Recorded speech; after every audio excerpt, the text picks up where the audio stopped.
Right. सो हम चलते हैं पर जो हमारा मेन टॉपिक है पॉजिटिव एटीट्यूड की ओर, राइट। तो जैसे कि आप मेरी स्क्रीन पे देख पा रहे हैं कि मैंने यहाँ पर एक स्लाइड ली है, personal power and positional power. तो पर्सनल पावर क्या है और पोजिशनल पावर क्या है? आप सोचेंगे मैम ये पॉजिटिव एटीट्यूड के बारे में बता रही थी, अचानक से पर्सनल पावर कहाँ से आ गई, पोजिशनल पावर कहाँ से आ गई? तो इसका बहुत गहरा संबंध है पॉजिटिव एटीट्यूड से, क्योंकि आज तक लोगों ने हमें सिर्फ ये बताया है कि आप पॉजिटिव एटीट्यूड रखिए, आप मोटिवेशनल बुक्स पढ़िए, आप मोटिवेशनल वीडियोस देखिए, आप मोटिवेशनल कोट्स पढ़िए, बट क्या कभी किसी ने बताया कि भाई करना कैसे है? वो तो हम एक दिन पढ़ते हैं, दूसरे दिन भूल जाते हैं। हमारे लव्ड वंस, हमारे वेल विशर्स हमको वीडियोस भेजते हैं, हम देखते हैं और भूल जाते हैं। 2 दिन वो ना भेजें तो हमारा जोश नहीं जागता कुछ करने के लिए, ठीक है। तो अभी तक हमें किसी ने ये नहीं बताया कि हम इसे करें कैसे। तो इसीलिए हर चीज के लिए क्या होता है, एक छोटा सा साइकोलॉजी में हम बात कहते हैं, अगर कोई इंसान बहुत ज्यादा इरिटेट हो रहा है, बहुत गुस्सा कर रहा है, शायद आपने कोर्स में भी कहीं पढ़ा होगा, तो उसका, अब देखिए हस्बैंड वाइफ की अगर हम एग्जाम्पल लें, जो जग जाहिर एक टॉपिक है हमारे पास, तो उसमें क्या होता है, वो कहते हैं जी खाने में नमक कम हो गया है तो लड़ाई हो रही है। एक्सक्यूज मी दीपा जी, स्क्रीन आपकी गायब हो गई है। खाने में अगर नमक कहते हैं ज्यादा हो गया है तो उन लोगों की लड़ाई हो रही है, राइट। अभी क्लियर है? Yes yes. हाँ, तो खाने में बोलते हैं कि नमक ज्यादा हो गया तो लड़ाई हो रही है, ठीक है। तो क्यों हो रही है लड़ाई? हस्बैंड की लड़ाई, खाने में अगर नमक ज्यादा है तो लड़ाई हो रही है। क्या एक्चुअली उसकी खाने में ज्यादा नमक होने की वजह से लड़ाई हो रही है? सोच के देखिए। मगर कभी कभार ऐसा होता है कि खाने में नमक ज्यादा होता है बट फिर भी उसकी लड़ाई नहीं होती। तो मेन रीजन क्या है? मेन रीजन क्या है कि उस दिन उसका मूड अच्छा था इसलिए उसकी लड़ाई नहीं हुई, और जिस दिन उसका मूड अच्छा नहीं था उस दिन उसकी लड़ाई हो गई, right. So that was the only reason. तो रूट कॉज क्या था कि उसका मूड खराब था, उसकी कहीं ना कहीं। अच्छा, मूड खराब करने होने का रीजन बहुत सारा हो सकता है उसके बॉस ने उसकी झाड़ लगाई हो, उसको बिजनेस में अपना लॉस हो गया हो कोई, अगर वो बिजनेसमैन है, या उसकी चलते फिरते ट्रैफिक में किसी से लड़ाई हो गई हो, राइट। तो रूट कॉज क्या था? रूट कॉज नमक नहीं था, रूट कॉज था कि उसको साइकोलॉजिकल तौर पे अंदर ही अंदर कोई प्रॉब्लम चल रही थी, जिसकी वजह से उसने एक दिन तो नमक अवॉइड कर दिया ज्यादा, बट दूसरे दिन वो नहीं कर पाया। तो यही एक कारण है कि हर प्रॉब्लम का एक रूट कॉज होता है जिसको हम कभी नहीं देखना चाहते या देख पाते नहीं है। इंटरप्रिटेशन शायद हम एक सिचुएशन की गलत करते हैं कि किसी ने गुस्सा किया है तो भाई ये तो मेरे से गुस्सा है, ये तो बहुत गलत इंसान है और बहुत रूड बात करता है, तो ऐसा नहीं है, ठीक है। तो इसीलिए थोड़ा ज्यादा लंबा टॉपिक हो गया, दोबारा हम टॉपिक पे आते हैं अपने। इसीलिए आज पॉजिटिव एटीट्यूड के ऊपर ये जो हम स्लाइड दिखा रहे हैं, हम रूट कॉज से बात कर रहे हैं। आज हम आपको बताएंगे कि ये एटीट्यूड बना कैसे रहे। 10 वीडियो देखते, 11वीं वीडियो देखने का मन नहीं करता, और 2-4 दिन वीडियो नहीं देखते तो जोश नहीं जागता। तो आज करें क्या? All right, so let's go. तो पर्सनल पावर और पोजिशनल पावर के बारे में हम बात कर रहे थे। पर्सनल पावर क्या होती है पहले हम ये जानते हैं। Personal power is something which is our skill, जिसको हमने या तो सीखा है या वो हमें गॉड गिफ्टेड है, कुछ भी हम इसे कह सकते हैं। अब अमिताभ बच्चन जी का हम एग्जाम्पल लेते हैं कि वो एक बहुत अच्छे एक्टर हैं। अगर उन्होंने अपनी कला हमको नहीं दिखाई होती तो हम उस बारे में कभी भी नहीं जान पाते कि उनको एक्टिंग आती है। तो अगर वो एक्टिंग कर रहे हैं तो क्या ऐसा हो सकता है एक बार को सिंगिंग में, शायद हम आजकल आता है सिंगिंग वाले लोग कुछ इंस्ट्रूमेंट्स में ऐसी आवाज पतली कर लेते हैं, मोटी कर लेते हैं आवाज, राइट। तो उस हिसाब से हम कह सकते हैं कि शायद इनकी वॉइस ना हो, बट एक्टिंग तो ऐसी है कि आपको खुद ही करनी पड़ेगी, राइट। तो एक्टिंग अगर वो कर रहे हैं तो obviously that is his personal power. आज हम स्किल का नाम ना लेके, पर्सनल स्किल का नाम ना लेके इसको पावर कहेंगे, because actually it is his power. आज वो इतनी बड़ी कंपनीज के ब्रांड एम्बेसडर्स भी हैं, बहुत सारी कंपनीज के, इतना उन्होंने फेम पाया है, नेम पाया है, इतने वो रिच हैं और इतना अच्छा नाम कमा के बैठे हैं। तो वो किस वजह से? सिर्फ और सिर्फ एक वजह से, उनकी पर्सनल पावर की वजह से। फैन फॉलोइंग कब आई? Fan following, obviously fan following ने सब कुछ किया है, बट फैन फॉलोइंग कब आई? जब उनके अंदर कुछ था, जब लोगों ने देखा, उनको फिर पसंद किया, और उन्होंने क्या किया उसके साथ, उसमें कॉन्टिन्यूटी रखी, राइट? तो पर्सनल पावर और पोजिशनल पावर में क्या फर्क है? पोजिशनल पावर क्या है? जो अभिषेक बच्चन जी के पास है, राइट? अभिषेक बच्चन जी के पास क्या है? कैसे हुई पोजिशनल पावर? कि पापा जी ने उनके पैसे कमाए, नेम फेम कमाया, और बेटे को एज अ खैरात दे दिया। अब बेटे को तो खैरात में मिल गया, तो अब बेटे को वो चीज अगर मेंटेन करनी है तो उसके लिए क्या करना पड़ेगा? या तो वो उस आर्ट अगर उसके अंदर नहीं है एक्टिंग की, या तो उसको वो डेवलप करे, पॉलिश करे अपनी स्किल को, या सीखे उसको, राइट? अगर स्किल है भी तो या तो उसको पॉलिश करे या उसको सीखे। अब पोजिशनल पावर कितना टाइम हमारे साथ रहती है? क्या हम कह सकते हैं अमिताभ बच्चन जी की तरह ही स्टेटस अभिषेक बच्चन जी का भी है? नहीं, राइट? क्यों नहीं है? क्योंकि उनके अंदर अपनी जो पर्सनल पावर है, शायद वो किसी और चीज में टैलेंटेड हो, बट वो फिल्म इंडस्ट्री के लिए टैलेंटेड नहीं साबित हुए। तो उनको जो नेम फेम मिला, सिर्फ कैसे मिला? पर्सनल पावर उनकी डैडी के होने की वजह से। और उनके लिए मगर वो पर्सनल पावर नहीं बन पाई, क्योंकि उनके अंदर वो एबिलिटी, वो टैलेंट नहीं था, राइट? तो वो उनके लिए क्या बन गई? Positional power. तो आज हमारा सबसे पहला काम क्या है? फर्स्ट स्टेप, कि हमको क्या चाहिए लाइफ में? पर्सनल पावर चाहिए कि पोजिशनल पावर चाहिए? पोजिशनल पावर में बहुत सारी चीजें आती हैं। आपके मदर फादर आपको प्रॉपर्टी देकर जाते हैं, राइट? और संस्कार देकर जाते हैं, कुछ अच्छी हैबिट्स देके जाते हैं। और ऐसा नहीं है, अगर मान लीजिए एक डाकू है, एक चोर है, एक रेपिस्ट है, अगर उनके भी बच्चे हैं, अगर उनके अंदर कुछ बैड ट्रेड्स हैं, तो वो भी तो बच्चे सीखेंगे। तो ऐसा नहीं है कि आपको जो पोजिशनल पावर्स मिल रही हैं, जिनको हम टैलेंट्स भी कहेंगे या फिर स्किल्स कहेंगे, हैबिट्स कहेंगे, कुछ भी आप इसको नाम दे सकते हैं, वो अच्छे ही हो, वो बुरे भी हो सकते हैं, राइट? बिकॉज बिहेवियर का जो मेन बेसिक रूल है वो क्या है? कॉपी। बिहेवियर हमेशा कॉपी होता है। बच्चा छोटे से कॉपी करता है, बड़े बड़े होते होते होते उसको अपने साथ लाइफ में रखता है, और वो उसकी पर्सनालिटी में फिक्स हो जाता है, राइट? तो सबसे पहला आपको ये स्लाइड दिखाने का मेरा जो रीजन है वो ये है कि आप आज खुद डिसाइड करें, कॉपी और पेन लें, अपने नियर डियर्स को साथ बिठाएं, जो आपके वेल विशर्स हैं उनसे पूछें कि मेरे अंदर क्या क्वालिटी है, आप मुझे बताएं।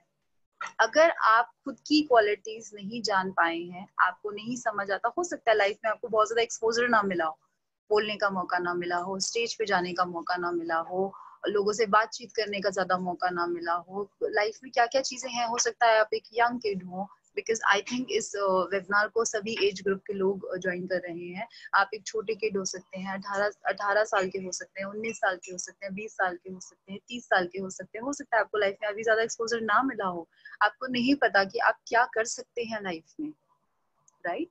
तो आज अभी के अभी आप अपनी क्वालिटीज एक पेपर पे लिखें, राइट? और देखिए कि आप उसमें से कौन सी स्किल को अपनी पॉलिश करना चाहते हैं। अब पावर की बात करें तो पैसा भी पावर है, प्रॉपर्टी भी पावर है, मगर आपके पास अगर पर्सनल पावर होगी तो क्या वो कोई आपसे छीन सकता है? नहीं। पैसा कोई भी छीन सकता है आपको, अगर आप थोड़े सूखे हड्डी से हो, अगर आपके अंदर आप बिल्कुल बॉडी बिल्डर टाइप नहीं दिखते हो, तो आपको एक बॉडी बिल्डर टाइप बंदा आएगा, आपको मार के, शायद आपके पास जो पैसे होंगे थोड़ा बहुत आपको भूसा वूसा मारेगा और ले जाएगा छीन के, राइट? प्रॉपर्टी पे लोग एक दूसरे के बहुत ज्यादा कब्जे कर लेते हैं, ऐसे भी बहुत न्यूज आती है, राइट? तो ये जो पावर्स है आपकी, ये कोई भी छीन सकता है, कभी भी छीन सकता है। अभिषेक जी की पोजिशनल पावर जो है वो कभी भी छीनी जा सकती है। जिस दिन उनके डैडी को बहुत ज्यादा लॉस होगा किसी चीज में, ऐसा ना हो, बट हम एक एग्जाम्पल लेके चल रहे हैं कि अगर ऐसा हुआ उनके साथ और किसी भी कारणवश उनके पास अगर उनकी प्रॉपर्टी और पैसा नहीं रहता है, तो अभिषेक बच्चन जी का जो स्टैंडर्ड है वो क्या है, वो उनको अपनी लाइफ में सोचने पे मजबूर होना पड़ेगा। ठीक है, तो आज हम ऐसी कोई पावर जनरेट करेंगे अपने अंदर, ढूंढ के निकालेंगे जिसको हमें पॉलिश करना है, जो हमसे कोई छीन ना सके। राइट, तो आप इस पे जरूर काम करिएगा। नेक्स्ट हम चलते हैं इसमें। उसके बाद क्या होता है कि हम टफ टाइम्स में क्या करते हैं। अब बात आती है मैम पॉलिश तो कर लेंगे स्किल्स, कोई दिक्कत नहीं है, मगर स्किल पॉलिश करना इट्स वेरी टफ। बहुत सारी चीजें चाहिए, एक प्रोफेशनल, हमें कोई इंस्ट्रक्टर चाहिए जो हमें इंस्ट्रक्ट कर सके, क्योंकि सारी चीजें तो हमें नहीं आती ऑब्वियसली। अब हम मोदी केयर की अगर बात करें, हम सभी लोग मोदी केयर से जुड़े हुए हैं, और जो लोग मोदी केयर से नहीं जुड़े हुए हैं वो भी, अगर आपकी लाइफ में, जैसे हमारे यहाँ लीडर्स हैं मोदी केयर में, अपने लीडर की रिस्पेक्ट करें। सबसे पहली बात, सर उनको कुछ तो आपसे ज्यादा आता होगा, 2% तो आपसे ज्यादा आता होगा, तभी तो वो एक लीडर है। आप वो 2% समझिए ना, फिर वो 2% उनसे सीखिए। हो सकता है वो आपसे किसी चीज में कम भी हो सकते हैं, ऐसा जरूरी नहीं है कि वो लीडर है तो वो परफेक्ट है, बट कुछ तो उनके अंदर ऐसा होगा जो आप सीख सकते हैं, तो वो सीखिए। राइट, तो अब आते हैं, हम बात कर रहे थे कि टफ टाइम्स आते हैं, अगर हम स्किल को पॉलिश करें तो हमारे पास टफ टाइम्स आते हैं, या किसी भी चीज में हमारे पास टफ टाइम्स आते हैं लाइफ में, तो हम क्या करते हैं, हमारे पास 2 ऑप्शन होते हैं, one is learn, second is blame.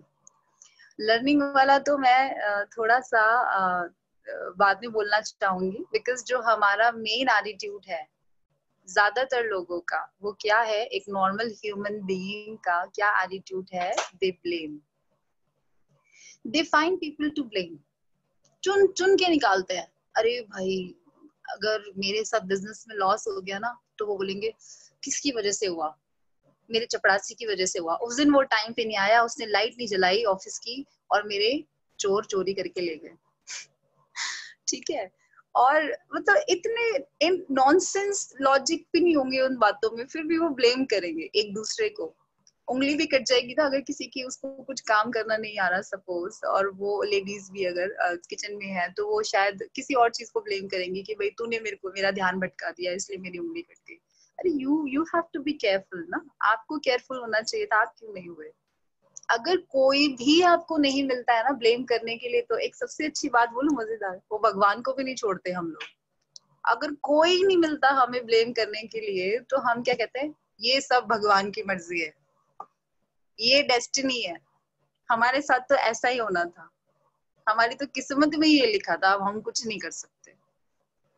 Right और रॉन्ग, ऐसा ही होता है जीवन में, चुन चुन के हम लोग लाते हैं, किसको ब्लेम कर सके। लाइफ में टफ टाइम आया है, कुछ गलत हो गया है, कुछ बुरा हो गया है, कुछ भी हो गया है, सामने वाले की वजह से हुआ है, मेरा उसमें कुछ रोल नहीं था, ऐसा ही होता है। तो जब तक आपकी ये हैबिट है ब्लेमिंग अदर्स, तब तक आप लाइफ में कुछ नहीं कर सकते। अच्छा, एक छोटा सा फिनोमेना जानते हैं, ब्लेम हम क्यों करते हैं, what is the reason of blaming others. There is only one reason, कि अगर हमने खुद को ब्लेम किया तो हमारे अंदर कुछ कमी है, तब हमने खुद को ब्लेम किया, ब्लेम किया है, कमी निकल गई है, तो भाई उसको अब ठीक भी करना पड़ेगा। अब ठीक करना पड़ेगा तो हम उसे सीखना पड़ेगा, टाइम देना पड़ेगा। राइट, तो हम वो क्यों करें, हम वो क्यों करें, क्योंकि हम एक नंबर के आलसी हैं सभी। ठीक है, क्यों, हम करना क्यों नहीं चाहते उस चीज को, क्यों नहीं करना चाहते, क्योंकि हमें ब्लेम करना क्या लगता है, इजी, ब्लेम कर दिया जी, सारा मामला ही खत्म, अब हमें थोड़ी कुछ कोई बोलने आएगा, क्यों नहीं किया, तेरी गलती थी, नहीं जी सामने वाले की गलती थी, मैंने तो बता दिया, और कोई नहीं मिला तो भगवान जी की गलती थी, कोई बात नहीं, भगवान जी तो यही चाहते थे, हमारी डेस्टिनी में यही लिख दिया, अब हम कुछ नहीं कर सकते। राइट, तो जब तक हमारी ब्लेमिंग की हैबिट है तब तक हम कुछ लाइफ में नहीं कर सकते, ठीक है। और ब्लेमिंग की हैबिट, जो ब्लेम आप दूसरों को करते हैं, अगर वो हैबिट आपने सुधार ली अपनी जीवन में, कोई भी टफ टाइम आता है, आप ये देखो कि चाहे वो सामने वाले का काम था, मगर अगर आपकी लाइफ में इफेक्ट हुआ है तो आप सोचे कि आप उसके लिए क्या बेहतर कर सकते थे, उस चीज के लिए जो आपने नहीं की। वो प्रिकॉशन क्या आप ले सकते थे पहले जो आपने नहीं ली, ठीक है। तो इस बारे में हम सोचेंगे। आज के बाद लाइफ को जीने का तरीका ढूंढेंगे, नया तरीका लाएंगे, उसमें ऐड करेंगे कि जब भी आपको किसी को ब्लेम करने का मन करे, आप तुरंत उसमें पॉसिबिलिटी देखेंगे कि सामने वाले की वजह से हुआ, फाइन, बट हो सकता है अगर मान लीजिए आपके स्टाफ की गलती की वजह से हुआ है, तो ये आप फिर भी वो आपकी गलती है कि आपने उन्हें इतना ट्रेन नहीं किया कि वो उस ऑब्जेक्शन को, वो इस सिचुएशन को हैंडल कर सकते थे। Take that blame on you, फिर देखो लाइफ कैसे चेंज होती है। And the day you will take that blame on you, you will be polished. आपकी स्किल्स इतनी पॉलिश हो जाएंगी उस टाइम पे, automatically you will run after all the things. आप भागोगे कि जी मेरे अंदर ये कमी है। हम क्या करते हैं, बॉस है और बोल दिया जी ठीक है तेरी वजह से ये हो गया, भाई तूने ये नहीं किया, मेरे को इतना नुकसान हो गया। अरे आप उसको टाइम पे सिखा देते ना ये चीजें। हो सकता है उसको जब आप सिखा रहे थे बहुत ऐसे सिखा रहे थे कि उसको समझ ही नहीं आया। आप एक अच्छे टीचर ही नहीं है। हो सकता है आप एक अच्छे टीचर ही नहीं है, वो सीख ही नहीं पाया आपसे। कभी आपने बैठ के टेस्ट लिया उसका कि वो सीखा है कि नहीं सीखा? तो ऐसे ही लाइफ में बस ये एटीट्यूड चेंज करना है, फिर आप देखिएगा कि लाइफ कैसे चेंज होती है। क्योंकि सामने वाले को ब्लेम करके अच्छा आपको फायदा क्या हुआ, ये बताइए। आपने उसको ब्लेम किया, उसने मुंह बना लिया जी इसने मेरे को ब्लेम किया, हाँ मेरी गलती है। ज्यादा वो इमोशनल होगा तो रोने धोने लग जाएगा, ठीक है, मेरी गलती नहीं थी फिर भी आप मुझे ब्लेम कर रहे हैं। बट आपको क्या फायदा हुआ उस ब्लेम करने का? आगे से वो सिचुएशन आएगी तो आपको क्या फायदा हुआ उसको ब्लेम करने का? वो तो नहीं सुधरेगा। अगर सच में उसकी गलती है तो वो तो नहीं सुधरेगा, और वो आपके लिए क्यों सुधरेगा? ठीक है, तो प्रिकॉशन तो सर आपको ही लेना पड़ेगा। प्रिकॉशन तो आपको ही लेना पड़ेगा। तो अब वो प्रिकॉशन की हैबिट कब आएगी? जब खुद को ब्लेम करना स्टार्ट करोगे कि भाई मेरे में ये कमी थी इसलिए ऐसा हुआ, मैं सुधारूंगा या मैं सुधारूंगी, ठीक है। और दूसरी बात, लाइफ में हमने क्या करना है, दो तरह के एटीट्यूड होते हैं, one is blame, second is learn. कि आपने लर्न क्या किया सिचुएशन, किसी भी सिचुएशन से आज के बाद अगर आप ऐसा करते आ रहे हैं तो बहुत अच्छी बात है।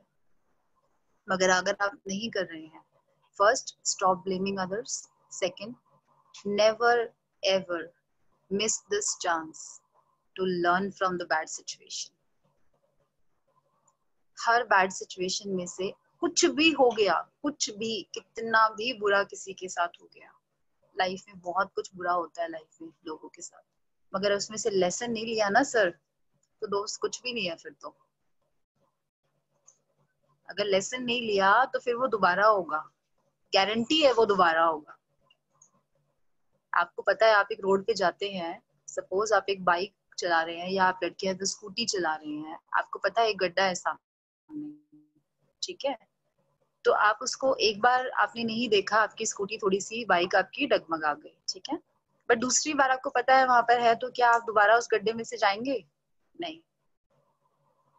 That is the habit of learning, right.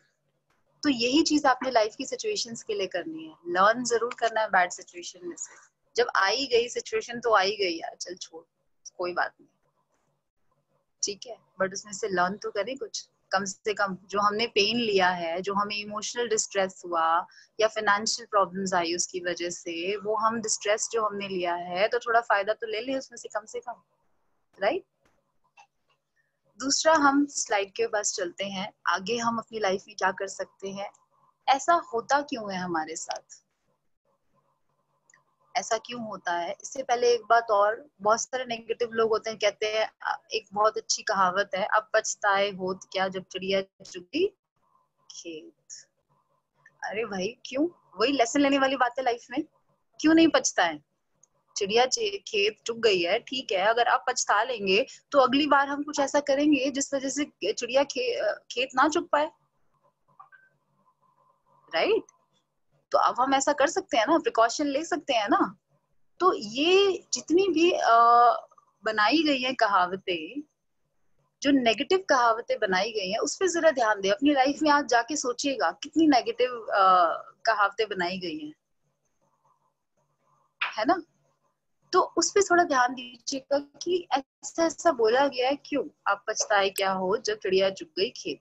क्यों चिड़िया खेत चुग गई है? भाई अगली बार हम क्या करेंगे, लकड़ी के पुतले बनाएंगे, वहां पर रखेंगे ताकि अगली बार से चिड़िया ना आ सके, और उसे लगे कोई आदमी है या औरत है जो खड़ी है वहां पर और वो खेत को ना चुग सके, राइट? ऐसा ही करते हैं खेत वाले लोग। तो ऐसा करना पड़ेगा, दैट इज कॉल्ड प्रिकॉशन।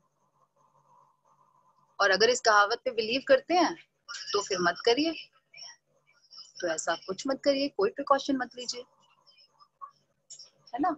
चिड़िया दोबारा आएगी और पूरा खेत चुग के चली जाएगी, ठीक है? चलिए अगली हम बात करते हैं कि lack of auto suggestion, what is this? अब मैं छोटी सी बात करती हूँ, अगर आपको 5 बजे सुबह फ्लाइट लेनी है तो आप कितने बजे उठेंगे? सुबह कितने बजे उठेंगे? मेरे ख्याल से 5 बजे फ्लाइट लेनी है तो 4 बजे, 3 बजे या 2 बजे भी। और अगर आपकी लाइफ की वो पहली फ्लाइट है तो कितने बजे उठेंगे? मेरे ख्याल तो पूरी रात नींद ही नहीं आएगी, राइट? ऐसा ही होता है। और अगर आपको अपने किसी लव्ड वन के साथ जाना है या अपने बहुत अच्छे क्लोज फ्रेंड्स के साथ जाना है, मस्ती मारने गोवा जाना है, तो फिर कितने बजे लाइट आंख खुलेगी? मेरे ख्याल 2 दिन पहले से नींद नहीं आएगी। ऐसा ही होगा। तो ये ऐसा हुआ क्यों? ये ब्रेन इतना डिप्लोमेट क्यों है? जिस बात के लिए हम कहते हैं जी एग्जाम है मेहनत कर ले, तो वो करता नहीं है, कहता है नींद आ रही है। ऐसा ही कहता है आपका माइंड कि नहीं नहीं नहीं नींद आ रही है, एक जी ये वाला नेक्स्ट चैप्टर 4th चैप्टर तो बाद में पढ़ी हो, अभी तो नींद आ रही है। बट जब फ्रेंड्स के साथ घूमने जाना है, गोवा जाना है, तब भाई 2 दिन पहले से नींद नहीं आ रही। ऐसा क्यों? फिर हम इतने एनर्जेटिक फील कर रहे हैं, इतना एक्साइटेड फील कर रहे हैं, वो एग्जाम के लिए क्यों नहीं करते? क्या रीजन है इसका? तो रीजन इसका है लैक ऑफ ऑटो सजेशन। एक छोटा सा ब्रेन होता है और वो पूरा हमको हैंडल करता है। इतने लंबे चौड़े हम होते हैं, कोई 6 फीट का होता है, 5 फीट के होते हैं, एक एवरेज जो हाइट होती है 5 फीट के राउंड होती है। इतने बड़े शरीर को वो हैंडल करता है, इतनी सारी नर्व्स हमारे अंदर होती है, उसको हैंडल करता है छोटा सा ब्रेन। तो वो हमें पूरी तरह कंट्रोल कर रहा है। क्या ऐसा नहीं हो सकता हम उसे कंट्रोल करें तो लाइफ कैसी होगी? सोच के देखें जरा। अगर हम बोले, दिमाग से बात करें कि भाई तूने अभी उठना है, तो वो उठ जाएगा। उसे बोले कि भाई 2 दिन तक तू पढ़ता रहे, तो वो पढ़ता रहेगा। उसे बोला खाना नहीं खाना, तो वो खाना नहीं खाएगा। उसे बोला पानी नहीं पीना, तो वो पानी नहीं पिएगा। अगर ऐसा हो जाए तो कैसा रहेगा? तूने ये रेस जीतनी जीतनी है, चाहे कुछ भी हो जाए, तो वो रेस जीतेगा जीतेगा। अगर आप बिजनेस में है, आपको तेरे को इतना बिजनेस टर्नओवर लाना ही लाना है, तेरे को मेरे से काम करवाना है इतना, तो वो लाएगा ही लाएगा। तो कैसा रहेगा? लाइफ कितनी इजी हो जाएगी। तो पहली बात तो हम लॉजिकली बात करें तो जो हमारा ब्रेन है वो ऑटो सजेशंस मानता है। ये बात क्लियर होती है सबको इस एग्जाम्पल से? क्योंकि जब गोवा जाना था तो वो फ्लाइट के लिए बहुत जल्दी उठ गया, 5 घंटे पहले उठ गया। तो इसका मतलब क्या है? ऑटो सजेशन आपने दिमाग को दिया। जैसे ही आपने फ्लाइट के टिकट देखी, सपोज आपने 1 दिन पहले देखी, तो उस रात को आपने अपने माइंड को एक सजेशन दिया कि भाई सुबह हमें फ्लाइट पकड़नी है। तो थोड़ा सा इसका देखो, इसका एक फॉर्मूला है ब्रेन से काम करवाने का कि तेरे को सुबह फ्लाइट पकड़नी है, तेरे को सुबह इतने बजे उठना है, और आप टाइम पे उठ गए। तो क्या हम दूसरी चीजों के लिए नहीं करा सकते? बिल्कुल करा सकते हैं। अब हम जानते हैं कि इसको करेंगे कैसे। और ऐसा होता क्यों है कि कुछ चीजों के लिए हमारा ब्रेन बातें मानता है और कुछ चीजों के लिए नहीं मानता? ये आप लोग देख पा रहे हैं। मेरी स्क्रीन पे क्या हो रहा है? एक बटरफ्लाई है जो उड़ने की कोशिश कर रही है, बट एक पत्थर से बंधी हुई है। ठीक है? This butterfly is you, your brain, your soul, your mind, your conscious, your personality, your success, everything. And what is this? ये जिससे बंधा हुआ है, ये क्या है? This is your belief. बहुत छोटा सा वर्ड है, मगर सारी कहानी टिकी हुई इसी पे हुई है।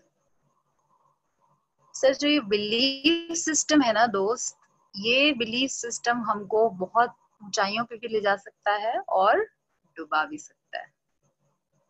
कैसे? एक छोटे से बच्चे का एग्जाम्पल लेते हैं। जब बच्चा छोटा होता है, आपने देखा है कि करंट की तार भी होती है तो वो उसको पकड़ने जाता है, उसको पता नहीं होता। क्योंकि आज तक उसको किसी ने बताया नहीं है कि इससे डरना है, इसमें कुछ रिस्क है। तो वो क्या करता है? सीधा पकड़ने जाता है कि मैं तो इस तार को पकड़ लेता हूँ, क्या है, कुछ नहीं है इस तार के अंदर, राइट? आग में भी हाथ लगाने चला जाता है, तभी भी उसको लगता है कि इसके अंदर कुछ रिस्क नहीं है, क्योंकि उसको किसी ने बताया नहीं। एक छोटी सी कहानी बताती हूँ। एक गांव की लड़की थी और उसका नाम था रूपा। रूपा शहर आने की जिद किया करती थी हमेशा अपने पापा से। पापा, वहां तो लोग जाते हैं, बहुत सारे वर्ल्ड कप जीतते हैं, मैंने ऐसा सुना है। उसके गांव में टीवी नहीं था, तो उसने सिर्फ सुना था कहानियों में। बहुत ज्यादा एंटरटेनमेंट के सोर्स भी नहीं थे, फोन नहीं था, सोशल मीडिया नहीं था, तो वो कभी जान नहीं पाई कि एक्चुअली क्या होता है। बट उसको इतना पता था, स्पोर्ट्स में इंटरेस्ट था, उसको ये पता था कि मतलब लोग एवरेस्ट चढ़ जाते हैं और वहां पर जाके इतनी ऊंचाइयों को छू लेते हैं, लोगों को प्राइज मिलते हैं, गोल्ड मेडल मिलते हैं, ओलंपिक्स में जाते हैं, बहुत सारी चीजें ऐसी होती हैं। तो उसने, पापा मुझे शहर जाना है और मुझे भी कुछ ऐसा स्पोर्ट्स में करना है। उसके पापा ने कहा, बेटा ठीक है, मैं आपको कुछ टाइम बाद ले जाऊंगा, बट इसके लिए आपको थोड़ी सी तैयारी करनी पड़ेगी, आपको थोड़ा फिजिकली स्ट्रांग होना पड़ेगा। क्या आप काम करोगे उस पे? हाँ हाँ पापा, मैं ओलंपिक गोल्ड लेने के लिए या राष्ट्रपति जी से सम्मानित होने के लिए तो कुछ भी करूंगा। उसने कहा ठीक है बेटा। वो उसने कहा ठीक है, चलती, वो करती रही, दिन रात तैयारी करती। उसे ये नहीं पता था क्या तैयारी करनी है। उसके पापा ने सिर्फ एक बात बोली थी कि बेटा आप कर सकते हो। उसने कहा पापा मैं बहुत छोटी हूँ, मैं कर सकती हूँ। शी वाज जस्ट 15, मैं कर सकती हूँ। हाँ बेटा आप कर सकते हो, कोई प्रॉब्लम नहीं है इसमें, ठीक है। तो वो कहती थी पापा मैं प्रैक्टिस कैसे करूं, मेरे को ये समझ नहीं आ रहा, यहाँ तो कोई सोर्स भी नहीं है प्रैक्टिस करने के लिए, मैं कैसे प्रैक्टिस करूं, मगर मैं फिजिकली कैसे स्ट्रांग हूँ, ना डंबल्स है हमारे यहाँ पर, ना कोई इंस्ट्रक्टर है, ना कोई कोच है, मैं कैसे प्रैक्टिस करूं। उसने कहा बेटा आप एक काम करो, आप रोज कुएं में से पानी निकाला करो। उसने कहा ठीक है पापा, मैं रोज कुएं में से पानी निकालूंगी। बोले कितना पानी निकालना है? तो बेटा जितना आपको स्ट्रांग होना है ना, आप उतना पानी रोज निकालना। सकते हैं पापा, इससे क्या होगा, आपकी बाजुएं स्ट्रांग हो जाएंगी, आपके पैर स्ट्रांग हो जाएंगे, अगर आप रनिंग में हिस्सा लोगे तो फिर आप बहुत फास्ट भाग पाओगे, और अगर आप बॉक्सिंग में लोगे तो फिर आप बहुत अच्छी बॉक्सिंग कर पाओगे। शी सेड ओके फाइन पापा, मैं ऐसा ही करूंगी। वो गई और उसने कुएं में से पानी निकाला। एक दिन उसने 2 बाल्टी निकाली, एक दिन उसने 4 बाल्टी निकाली, एक दिन उसने 10 बाल्टी निकाली। एक दिन सुबह से रात हो गई, वो बाल्टियों से पानी निकालती रही, निकालती रही, निकालती रही, निकालती रही। ठीक है। तो उसके पापा ने उससे एक बात पूछी, बेटा आप थके नहीं, और आपने सुबह से लेके रात हो गई और आपने अभी तक पानी निकाल रहे हो, क्यों? कह रहे पापा आपने ही तो कहा था पानी निकालने से स्ट्रांग हो जाएंगे। उसने पहले ये भी क्वेश्चन पूछा था, कुआं बहुत गहरा था, कि पापा मैं निकाल लूंगी पानी। उसने कहा हाँ बेटा आप निकाल लोगे, कोई दिक्कत नहीं है इसमें। ठीक है। तो वो निकालती रही पानी, पानी निकालती रही। तो उसने कहा बेटा आप थके नहीं? बोले क्योंकि पापा आपने कहा था कि मैं कर लूंगी, इसलिए मैंने कर लिया। 100 बाल्टी पानी निकालना आसान नहीं था एक छोटे से 15 साल के बच्चे के लिए, बट उसने निकाला। तो उसके पापा बहुत हैरान थे कि ऐसा कैसे हुआ। सोर्सेज नहीं थे, वो जा तो नहीं पाई बाहर स्पोर्ट्स के लिए, ठीक है। मगर लाइफ में उसको एक चीज सीखने को मिली, और चीजें भी थी गांव में करने के लिए, सिर्फ स्पॉट नहीं था, है ना। बट उसके पापा बहुत हैरान थे कि अगर मैं अपनी बेटी को इसका मतलब जो भी कहूंगा बेटा तू कर सकती है, तो वो मुझ पे ट्रस्ट करती है, वो कर जाएगी। ये तो सिर्फ एक, क्योंकि वो गांव की कहानी है तो इससे ज्यादा हम इसमें कुछ उम्मीद नहीं करते। तो उसने पानी निकाला 100 बाल्टी एक ही सांस में बिना रुके। तो उसको किसी ने बताया नहीं कि वो ये नहीं कर सकते। रीजन क्या था कि उसको किसी ने बताया नहीं कि वो ये नहीं कर सकते। सिर्फ और सिर्फ यही रीजन था कि उसको किसी ने नहीं बताया कि वो ये नहीं कर सकती। कुछ समझ पा रहे हैं इस बात से?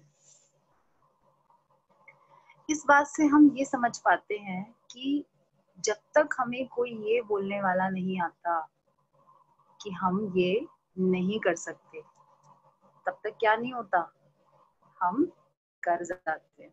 अगर आपको कोई उस रात को आके ये बोल देता ना कि भाई तू तो नहीं उठ सकता, सुबह फ्लाइट के लिए तू नहीं उठ सकता क्योंकि तेरी तो आदत ही सोने की है बहुत ज्यादा, ठीक है, मगर वो चीज हमने किसी से डिस्कस नहीं करी क्योंकि हमें उठना है, एंड समवेयर हमको बिलीव था कि हाँ भाई हम तो उठ जाएंगे, ठीक है, तो हम उठ गए, कोई दिक्कत नहीं हुई उठने में।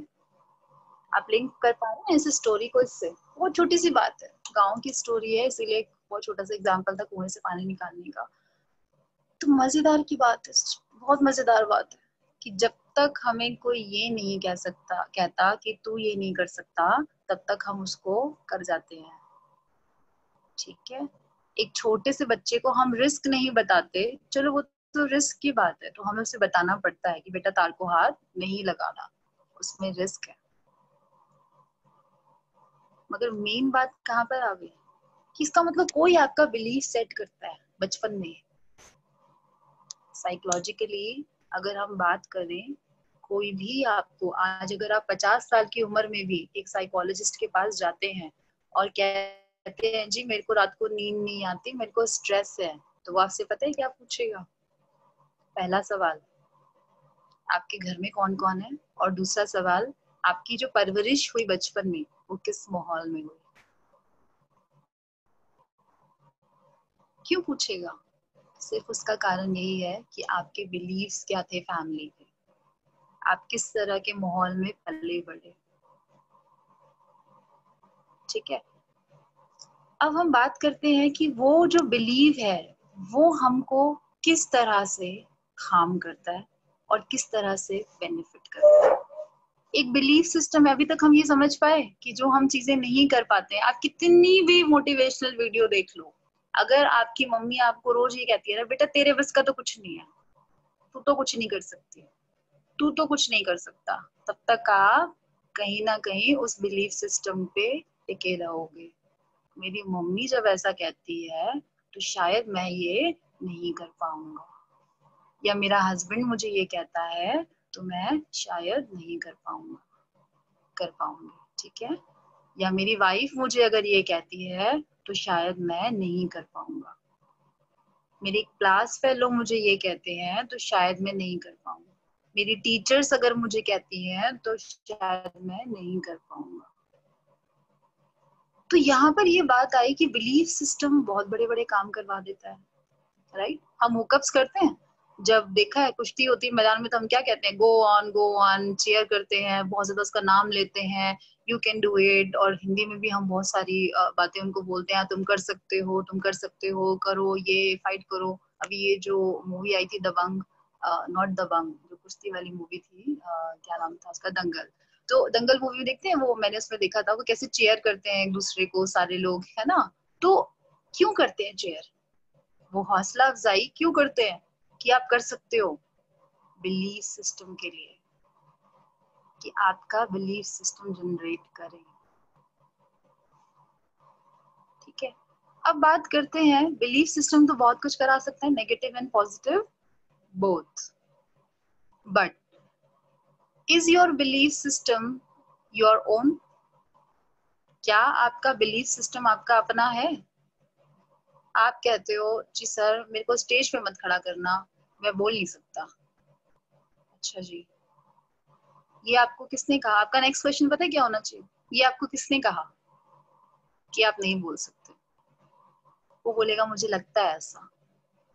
तो आपको लगता है ऐसा, आपको क्यों लगता है ऐसा? कि मैंने कभी किया नहीं।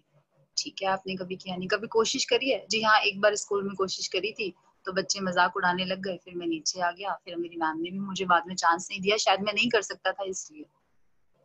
तो क्या वो बिलीफ सिस्टम उसका था कि वो नहीं कर सकता? नहीं। वो बिलीफ सिस्टम किसका था? किसी और का। राइट? तो सबसे पहले आपने आज ये जानना है कि आपकी लाइफ में जो भी प्रॉब्लम्स है, जो आपको लगती है कि आप नहीं कर सकती या नहीं कर सकता, वो आपको किसने कहा है? Try to find out, is that belief system is yours? क्या आपका खुद का मन ये बात कहता है? क्या ये बिलीफ आपका खुद का है या आपके मन में किसी ने डाला है? किसी भी एक सिचुएशन से इंडिविजुअली हम यहाँ सबसे बात नहीं कर सकते, but please go back to home after this meeting and please सोचिए इस बारे में कि जो भी आज आपको लगता है, लिस्ट बनाए, एक और लिस्ट बनाए, एक क्वालिटी की लिस्ट बनाए, एक दूसरी लिस्ट बनाए कि मैं ये नहीं कर सकता, और उसके सामने उस इंसान का नाम लिखो जिसने आपको ये कहा। चाहे वो आपकी मदर है, चाहे आपके फादर हैं, आपके नेबर्स हैं, आपके क्लास फेलोज हैं, हस्बैंड है, वाइफ है, लव्ड वंस है, कुछ भी है, कोई भी है, उनका नाम लिखो। और अगर वो आपका सेल्फ बिलीव है तो वो भी कहीं ना कहीं किसी इंसिडेंट से जुड़ा होगा, उस इंसिडेंट को लिखो कि मैंने ऐसा ट्राई किया था, ऐसा नहीं हुआ। हम उस पर भी बात करेंगे कि वो कैसे ओवरकम होगा। ठीक है, नेक्स्ट, बिलीफ की बात हो रही है तो छोटा सा हम एग्जांपल और लेंगे। यहाँ पर एक हाथी होता है, छोटा सा हाथी, ये बात तो सबने सुनी भी होगी और सब जानते भी होंगे इस बात को। बचपन में उसको एक छोटे से रस्सी से बांधा जाता है। ऑब्वियसली उस टाइम पे वो इतना छोटा होता है कि वो रस्सी नहीं तोड़ सकता, वो उसी रस्सी से बंध कर रह जाता है और रहता है, क्योंकि वो उस टाइम पर उसको नहीं तोड़ सकता। आगे जाके क्या होता है, वो बड़ा हो जाता है, तभी भी उस रस्सी से उसको बांध के रखते हैं, मगर फिर भी वो उस रस्सी को नहीं तोड़ पाता। क्यों? फिर हम सोचते हैं इतना बड़ा हाथी इतनी छोटी सी रस्सी को नहीं तोड़ सकता, क्यों? हम सोचते हैं ना ऐसा। बिलीफ सिस्टम, उसको बचपन से ये बिलीव कराया, बहुत सालों तक उसको एक रस्सी से बांध के रखा गया, वो खुद भी नहीं समझ पाया कि मैं शरीर से, दिमाग से बड़ा हो गया हूँ। अब वो बिलीफ सिस्टम काम नहीं करेगा, मगर फिर भी वो उससे बंधा रहता है और खुद को नहीं छुड़ा पाता। ऐसा होता है कि नहीं होता? देखा है सबने, ये जरूर देखा होगा। ठीक है, तो बिलीफ सिस्टम जो चाइल्डहुड एज में हमारे सेट हो जाते हैं, ज्यादातर वही लाइफ लॉन्ग चलते हैं अगर उनको ऑल्टर या रिप्लेस नहीं किया जाएगा। आपकी लाइफ में आज कोई भी आता है ना, जितने भी ट्रेनर्स हैं उनसे भी खास तौर पे मैं कहना चाहूंगी, आपकी लाइफ में कोई भी आते हैं आज, कंसल्टेंट ज्वाइन करते हैं, कोई भी ज्वाइन करते हैं, आपके अपनी टीम मेंबर्स हैं, घर में बच्चे हैं, या आपके कोई भी आपके साथ रहते हैं, अगर आपको वो कुछ भी कहें कि मैं ये नहीं कर सकता, तो आप समझिए कि उन्होंने, किसी ने कहा है। आप जानिए कौन है, बिलीफ सिस्टम को रिप्लेस करवाइए, और जिस दिन ये रिप्लेस होगा उस दिन मैजिक होगा सिर्फ लाइफ में। अभी हम जानते हैं वो मैजिक कैसे होगा। तो समझ आया बिलीफ सिस्टम? पहले इसको मानना बहुत जरूरी है कि बिलीफ सिस्टम कैसे काम करता है, इसीलिए हमने इस पे इतनी सारी बात करी। तो बिलीफ सिस्टम काम करता है, जब इतने बड़े हाथी के लिए करता है, वो जानवर है इसलिए नहीं, सिर्फ इंसानों पे भी सेम लागू होता है। ठीक है, बहुत सारे लोग ऐसे होते हैं जिनके घर वालों ने या आसपास के लोगों ने उनको ये चीज कही होती है, तू ये नहीं कर सकता या तू वो नहीं कर सकती, या उसने सुना होता है कहीं से, है ना, या उसने कहीं से सुना होता है। बिलीफ सिस्टम कौन कौन से होते हैं? पर्सनल बिलीफ सिस्टम्स हो सकते हैं आपके, क्या पर्सनली बहुत सारी चीजें मैं अच्छी नहीं दिखती, एक ये भी एक बिलीफ सिस्टम है, मैं अच्छी नहीं दिखती। क्यों? एक बहुत सिली रीजन भी हो सकता है इसका। एक तो स्ट्रॉन्ग रीजन ये हो सकता है कि किसी ने उसे कहा है कि वो अच्छी नहीं दिखती या दिखता, राइट, वो बहुत मोटा है या मोटी है, पतली है या पतला है, जो भी है, या एक सेकंड बिलीफ सिस्टम सिली जो कि मेरी किसी ने आज तक तारीफ नहीं करी तो शायद मैं अच्छी नहीं दिखती। बहुत सारे ऐसे बिलीफ सिस्टम आपके हो सकते हैं, छोटे छोटे छोटे। तो कौन कौन से बिलीफ सिस्टम होते हैं? पर्सनल बिलीफ सिस्टम होते हैं, फिजिकल बिलीफ सिस्टम होते हैं, राइट? कि आप कुछ काम कर सकते हैं भी कि नहीं कर सकते। अरे मेरे से वेट लिफ्ट नहीं होगा। अरे वेट लिफ्टिंग में ही लोग मेडल्स लेते हैं, वो कैसे करते हैं? क्योंकि हम वहां तक बिलीफ सिस्टम अपना पहुंचा ही नहीं सकते। हमें पहले लगता है ना ना ना ना हम नहीं कर सकते, ये हमारे बस की बात नहीं है। क्यों? क्योंकि मेरी मम्मी ने बताया था जी, मेरे पापा ने बताया था कि जो बॉडी बिल्डर्स होते हैं, जो वेट लिफ्टिंग वाले होते हैं, उनको तो बड़ा काम करना पड़ता है, मेहनत करना पड़ता है।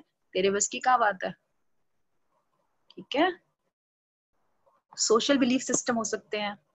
सोशल में कि हम लोगों से बात नहीं कर सकते कॉन्फिडेंटली, या हम स्टेज फियर्स हमको आ जाते हैं। बहुत सारे सोशल फियर्स हो सकते हैं। तो आप आज लिस्ट बनाइएगा, कोई भी आपको पर्सनल, फिजिकल या सोशल बिलीव्स हैं तो वो क्या है, राइट? और उनके सामने नाम जरूर लिखिएगा कि वो आपके अपने हैं या दूसरों के हैं। एक हम छोटी सी और स्टोरी इसमें ऐड करना चाहेंगे फटाफट। आइसबर्ग, किसी ने देखा है आइसबर्ग क्या होता है? ये आइसबर्ग होता है, ये समुन्द्र में होता है, और ये ऊपर से सिर्फ इतना दिखता है, छोटा सा दिख रहा है। बिहेवियर, नॉलेज एंड स्किल जिसके ऊपर लिखा हुआ है, ये छोटा सा ऊपर से दिखता है समुद्र के ऊपर, और इतना बड़ा समुद्र के नीचे होता है। ठीक है। तो आदमी जो एग्जैक्टली होता है, जो भी इंसान है जो हमें दिख रहा है, वो सिर्फ 10% हमको ऊपर से दिखता है, और अंदर उसका क्या है? 90%। 90% इनसाइड उसका जो है, जो हम उसको नहीं देख पाते। 10% जो हमको दिख रहा है वो क्या है? Behaviour, knowledge and skill, right? जो उसकी नॉलेज है, आज मैं आपसे इतनी नॉलेज शेयर कर रही हूँ तो आपको ये दिख रही है। जो मेरा बिहेवियर है, जो मैं लोगों से बात करूंगी जिस तरीके से, वो लोगों को दिख रहा है। मेरी जो स्किल्स होंगी वो दिख रहा है। That is on sea level. उसका इम्पैक्ट जो होता है, उसका इम्पैक्ट ये होता है कि बिहेवियर, नॉलेज एंड स्किल्स होती है। बट जो 90% जो अननोन है, अननोन टू अदर्स, जो 90% है, ये क्या है? ये मेरे बिलीव्स है, मेरे एथिक्स है, मोटिव्स है, एटीट्यूड्स है, जजमेंट्स है, स्टैंडर्ड्स है, वैल्यूज है, राइट? सबसे पहले आता है बिलीव्स, और बिलीव्स से ही ये सारी चीजें बनती हैं। आज किसी का जो भी बिहेवियर है, नॉलेज है, स्किल्स है, वो सब डिपेंड करती है उसके believe, ethics, motives, judgement, standards, values पर। इसीलिए हम क्यों कहते हैं हमें जज भी नहीं करना आता लोगों को।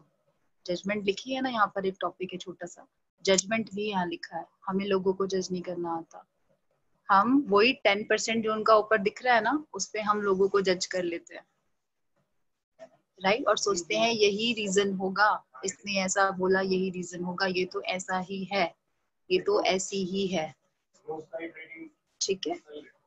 तो मैंने आपको आइसबर्ग की फोटो क्यों शेयर करना चाहिए आपसे? क्योंकि इससे हमें लाइफ में बहुत कुछ सीखने को मिलता है। That we people are like an iceberg. We show ourselves only 10%, right?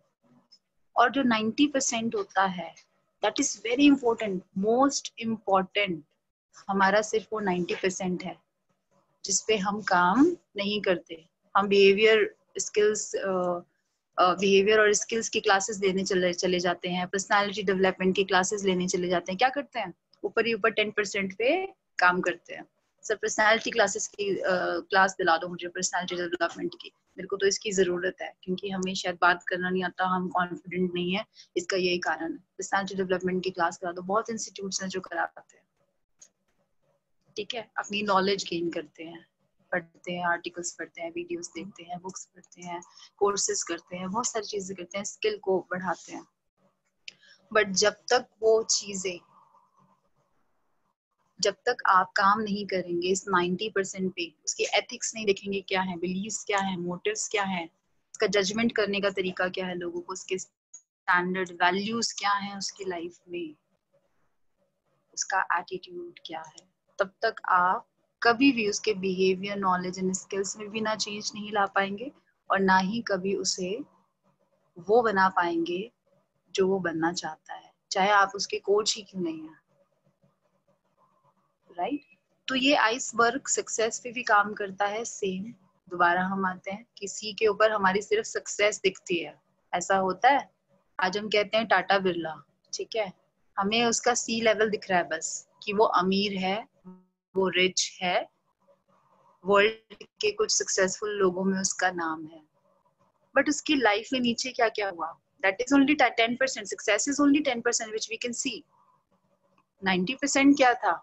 Failure से, सक्सेस से पीछे, सक्सेस से पहले फेलियर्स थे, लर्निंग्स थी, काइंडनेस थी, सेल्फ केयर थी, फ्रस्ट्रेशन थी, पॉजिटिव एटीट्यूड था, रेसिस्टेंट थी, पेशेंट थे, रिजेक्शंस, डिसिप्लिन, एफर्ट, ग्रेड, बहुत कुछ था।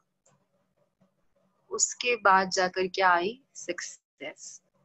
तो यही जो आइसबर्ग है, कहाँ पर भी अप्लाई होता है, हमारी सक्सेस के लिए भी अप्लाई होता है, राइट?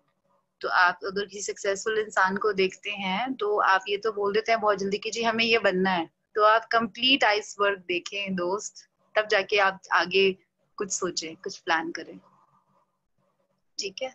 सिर्फ आइडियल नहीं बना लेना कि भाई हमें तो सुरेखा भार्गव जी की तरह बनना है, ठीक है? बनना है तो उनके साथ बैठे, अगर आप उनके साथ बात नहीं कर पाते हैं तो उनकी वीडियोस देखें जिसमें उन्होंने कहा कि मैंने क्या एफर्ट्स करे हैं। हम कहते हैं मोटिवेशनल वीडियोस हम टाइप करते हैं हमेशा, ठीक है? आपको भी टाइप के देख, उनकी बायोग्राफी पढ़ें जिन लोगों को आप आइडल बना रहे हैं, और देखिए कि उन्होंने एफर्ट्स क्या किए, क्या क्या फ्रस्ट्रेशंस रही उनकी लाइफ में, क्या पॉजिटिव एटीट्यूड फिर उन्होंने लिया, कितने फेलियर्स रहे, क्या लर्निंग्स करी, आप वो देखें अगर आपको देखना है तो, क्योंकि दैट इज द रियल 90%। 10% तो सक्सेस सिर्फ वो है जो वो पा चुके हैं, ठीक है? उसके बाद आता है how to create your own affirmations. Affirmations थोड़ा सा यहाँ पर काम करती हैं। अफर्मेशंस क्या होती हैं, थोड़ा सा ये एक डिफरेंट टॉपिक है, फिर भी मैंने इसमें एक स्लाइड जरूर डाली है क्योंकि ये थोड़ा सा इंपॉर्टेंट था, मुझे लगा पॉजिटिव एटीट्यूड के लिए। अफर्मेशंस क्या होती हैं? पॉजिटिव लाइंस, कुछ भी। आपने एक छोटी सी एक्टिविटी है जो दोबारा मैं आपको करा रही हूँ। Step 1, choose a negative thought, कोई भी नेगेटिव थॉट, ठीक है? जैसे कि एग्जांपल है, I can't ever be confident, ये आपका एक नेगेटिव थॉट है कि भाई मैं कभी भी कॉन्फिडेंट नहीं हो सकती या हो सकता, ठीक है? फिर क्या करना है आपने? Externalise the negative thought. क्या करना है? एक्सटर्नलाइज करना है, अपने दिमाग से उस नेगेटिव थॉट को निकालना है। कैसे निकालेंगे आप? Write down the negative thought and then tear it up and throw it away. उस नेगेटिव थॉट को एक पेपर पे लिखें, उसे फाड़ें और उसे फेंक दें, ठीक है? करके देखें, अभी करके देखें अगर आपका मन करता है, वरना आप बाद में करके देखिएगा, राइट? तो आपने क्या किया? अब हमने ऐसी इतनी सिली सी हरकत क्यों करी? क्योंकि ये जो दिमाग है ये कंट्रोल चाहे सब कुछ करता है, मगर इसे बेवकूफ बनाना बहुत आसान है, बहुत आसान है। अगर कभी किसी ने मेडिटेशन किया होगा, बहुत सारे लोग शायद यहाँ पर होंगे जिन्होंने मेडिटेशन किया होगा, आई एम श्योर। तो आपने देखा होगा हम अपने माइंड को मेडिटेशन के टाइम पर एक कमांड देते हैं कि हम आईज क्लोज करें, हमें कोई कमांड दे रहा है तो हम अपने ब्रेन को कमांड करते हैं सुन के, धीरे धीरे अपने पैरों को रिलैक्सेशन की ओर जाते हुए देखें, फिर धीरे धीरे अपने हाथों को रिलैक्सेशन की ओर जाते हुए देखें, धीरे धीरे अपने सर को रिलैक्सेशन की ओर जाते हुए देखें या उसे रिलैक्स करें। तो क्या वो उस टाइम पे हमारी कमांड्स नहीं मानता? ब्रेन मानता है। कितने कितने लोग मेडिटेशन करते हुए डीप रिलैक्सेशन में चले जाते हैं, इतना ज्यादा डीप रिलैक्सेशन करते हैं और वो 2-3 उस रिलैक्सेशन मोड में ही रहते हैं और उनको पता भी नहीं चलता कि वो इतना ज्यादा उस डीप रिलैक्सेशन मोड में चले गए हैं, ठीक है? तो इसका मतलब क्या है? कि कंट्रोल तो सब कुछ करता है ये ब्रेन, मगर है ये बेवकूफ, है ना? इसका मतलब तो यही हुआ, ये सब कुछ कंट्रोल करता है मगर है ये बेवकूफ, और इसे बेवकूफ बनाना आसान है, ठीक है? तो इसीलिए हम ये सिली एक्टिविटी कर रहे हैं कि आप एक्सटर्नलाइज करें अपनी नेगेटिव थॉट को, पेपर पे लिखें कोई भी नेगेटिव थॉट, उसको फाड़ें और फेंक दें। ये है आपका बिलीव सिस्टम कि मैं कभी कॉन्फिडेंट नहीं हो सकती। अब सिर्फ फाड़ के फेंकना नहीं है, आपको रिप्लेस भी करना है। एक बच्चा होता है छोटा सा, अब वो कार्टून देख रहा है, उसको 2 घंटे हो गए कार्टून देखते हुए, ठीक है। आपका बिलीफ सिस्टम है 2 साल से आपके अंदर है कि आप नहीं कॉन्फिडेंट हैं, आप कुछ नहीं कर सकते, राइट। तो अब आपको बच्चे से रिमोट लेना है। एक तरीका है कि वो छोटा है तो हम उसे थप्पड़ भी मार सकते हैं, डांट भी सकते हैं, बेटा तो दे रहा नहीं दे रहा रिमोट, इधर दे फटाफट से, ठीक है। या तो फिर नहीं माना तो उसको एक थप्पड़ में लगा दिया, ठीक है, तो हमने उसे ले लिया। But this is not the right way. अगर आप ऐसा करेंगे तो उसका रिजल्ट क्या होगा, वो फ्रस्ट्रेट हो जाएगा, एंगर उसके अंदर आएगा। हो सकता है आज वो आपको एंग्रीनेस ना दिखा पाए, अपना गुस्सा ना दिखा पाए, क्योंकि वो समझता है कि मैं छोटा हूँ, बच्चा हूँ, एज कम है और मम्मी पापा बड़े हैं तो मैं उनको कुछ नहीं कह सकता। हो सकता है वो आगे आने वाले टाइम में इस फ्रस्ट्रेशन को अपने अंदर रखे और आपको बाद में जवाब दे इस चीजों के लिए, बदतमीज बन जाए, आपको उल्टा सीधा कहे। यही एक बिहेवियर पैटर्न है, ठीक है। तो सबसे सही तरीका क्या है कि आप उसे रिप्लेस करें। आपने उसको बोला, बेटा आप मुझे रिमोट दे दोगे, I will give you a chocolate. बेटा आप मुझे रिमोट दे दोगे, I will give you a toy. आपने रिप्लेस किया, तो उसको एक फीलिंग आई सेटिस्फेक्शन की, कि एक चीज अगर गई है तो उसके बदले में हमें कुछ मिला है। तो वो फ्रस्ट्रेशन नहीं आएगी, वो एंगर नहीं आएगा, एम्प्टीनेस नहीं आएगी, वहां पर खालीपन नहीं होगा, राइट। तो आपने क्या किया, थर्ड स्टेप क्या है, उसको रिप्लेस करना है। Instead of replacing I am अगली, ठीक है, आई एम नॉट अगली, आप कुछ भी लिख सकते थे, जैसे कि मैं अगली हूँ, रिप्लेस करने का ये हो सकता है इसीलिए मेरे अंदर कॉन्फिडेंस नहीं है।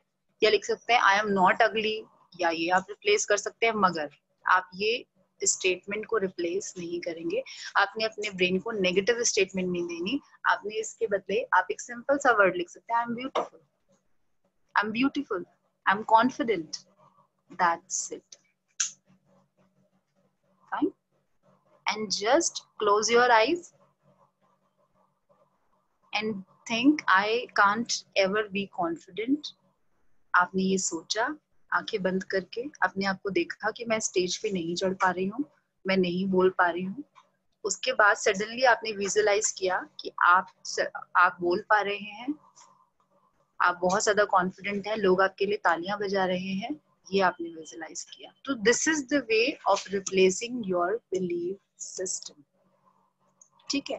थोड़ी सी बात और करेंगे बिलीफ सिस्टम पे, मैं बहुत जल्दी इसको खत्म करूंगी अभी, बट अब हम छोटी सी बात ये करेंगे कि अब हम इसको कंप्लीटली रिप्लेस कैसे करें, ठीक है, बिलीफ सिस्टम को। बिकॉज बिलीफ सिस्टम होता बहुत स्ट्रांग है, किसी का तो अगर कोई 40 साल का होगा तो 40 साल से एक बिलीफ सिस्टम है, आप उसे कैसे रिप्लेस करोगे, वो तो बहुत रिजिड हो गया होगा, है ना, वो तो बहुत रिजिड हो गया होगा अभी तक।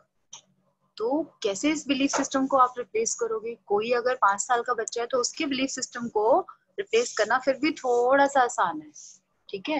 मगर 50 साल वाले या फिर 40 साल वाले, 30 साल वाले, 20 साल वाले इंसान का जो बिलीफ सिस्टम है उसको रिप्लेस करना थोड़ा सा मुश्किल है, क्योंकि वो बहुत सालों से उसका बिलीव है कि मैं ये नहीं कर सकता, या मैं ये नहीं कर सकती, या ये चीज ऐसे ही होती है और ऐसे ही होनी चाहिए, ठीक है। तो व्हाट इज बिलीव, फटाफट से स्लाइड को करेंगे अभी हम। Believe is feeling of assurance. उस बिलीव क्या होता है, फीलिंग ऑफ एश्योरेंस, आपको वहां से एश्योरेंस मिलती है कि हाँ ये चीज ऐसे ही होती है, ये चीज ऐसे ही नहीं होती है, राइट। वहां से आपको एक एश्योरेंस मिलती है। तो बिलीफ को हमने 3-4 तरीके से देखा है, उसके 3-4 ब्रांचेस हैं। Feeling of assurance, feeling of rigidity, हाँ रिजिडिटी मतलब कि हम उस चीज पे अटक जाते हैं, ठीक है, कि रिजिड हो जाते हैं कि बस ये चीज ऐसे ही होती है, अगर स्ट्रेट लाइन मैंने खींची है तो वो स्ट्रेट ही होगी, वो आगे जाके कभी टर्न नहीं हो सकती। बिलीफ सिस्टम इतना स्ट्रांग होता है, वो उसको ऐसा बना देता है, ठीक है। फीलिंग ऑफ परफॉर्मेंस, ठीक है, फीलिंग ऑफ सर्टेनिटी। तो ये सब चीजें क्या है, बिलीफ सिस्टम की ब्रांचेस है जो आपको इस थॉट के अंदर ले जाती है। उसके बाद बिलीफ सिस्टम कैसे बनता है हम थोड़ी सी बात और करेंगे। Feeling of performance and certainty, जो भी आप परफॉर्म करते हैं अपनी लाइफ में, बिलीफ सिस्टम पक्का कैसे होता है, चाहे वो नेगेटिव है चाहे पॉजिटिव है। आपने कुछ काम करने की कोशिश करी बट वो आपसे हुआ नहीं, somewhere it went to a negative way, तो आपका बिलीफ सिस्टम क्या हो गया, स्ट्रॉन्ग हो गया। हाँ मैंने कहा था ना कि तू नहीं कर सकता, देख हो गया। तूने क्यों ट्राई किया, तेरे से तो होता ही नहीं है, मैंने तो कहा था। फंस गया ना, आप बेइज्जती करा ली। आपके माइंड ने आपको क्या कहा, ये कहा, आपका बिलीफ सिस्टम और स्ट्रॉन्ग हो गया। हाँ भाई सही बोला था इसने तो, अब तो वो पक्का हो गया, अब ये कभी नहीं होगा। ठीक है, अब वो रेफरेंसेस हमको मिलते हैं, इसमें एक है एक्सपीरियंस, रेफरेंसेस और इंटरप्रिटेशन। एक्सपीरियंस तो मैंने आपको बता दिया कि आपने कुछ किया नेगेटिव और वहां पर आपका पक्का हो गया बिलीफ कि आप नहीं कर सकते। ठीक है, रेफरेंसेस भी लेते हैं, फिर दिमाग रेफरेंसेस लेता है, हाँ उसने भी ट्राई किया था एक बार, उसका भी नहीं हुआ, ऐसा ही होता है, ऐसा ही होता है। रेफरेंसेस आपने ले लिए, दिमाग ने, तीन तरीके हैं दिमाग के किसी भी बिलीफ सिस्टम को सेट करने के लिए। First is experience, second is reference, उसने भी किया और नहीं हुआ। ठीक है, then third is interpretation. Interpretation में क्या, इंटरप्रिटेशन में ये कि आपने, अभी मैंने आपको बताया था कि आप किसी भी इंसिडेंट से या तो लर्न कर सकते हैं या किसी को ब्लेम कर सकते हैं उसके लिए, उसकी नेगेटिविटी के लिए। ठीक है, तो इंटरप्रिटेशन क्या, कोई नेगेटिव चीज हुई, अरे इस बार नहीं हुआ, कोई बात नहीं, हो सकता है इस बार मैं करता तो मैं मेरी स्क्रिप्ट अच्छे से तैयार नहीं थी और वो नहीं हुआ तो अच्छा ही हुआ। ठीक है, नेक्स्ट टाइम मैं करूंगा तो शायद मैं और प्रिपरेशन कर पाऊंगा, मेरे को टाइम मिल गया इस चीज के लिए, तो मैं कल फिर ट्राई करता हूँ। तो इंटरप्रिटेशन जब भी पॉजिटिव हुई, माइंड आपका वो बिलीफ सिस्टम सेट होने ही नहीं देगा। I am a psychologist, I am telling you and believe me, ऐसा ही होगा। आप इंटरप्रिटेशन चेंज करके देखो एक बार, आप रिजल्ट निकाल लेते हैं, जी नहीं हुआ, मैं स्टेज पे गया था, मैं डर गया, देखो और लोग भी डर जाते हैं, रेफरेंस भी ले लिया, इंटरप्रिटेशन भी, अब तो नहीं होगा।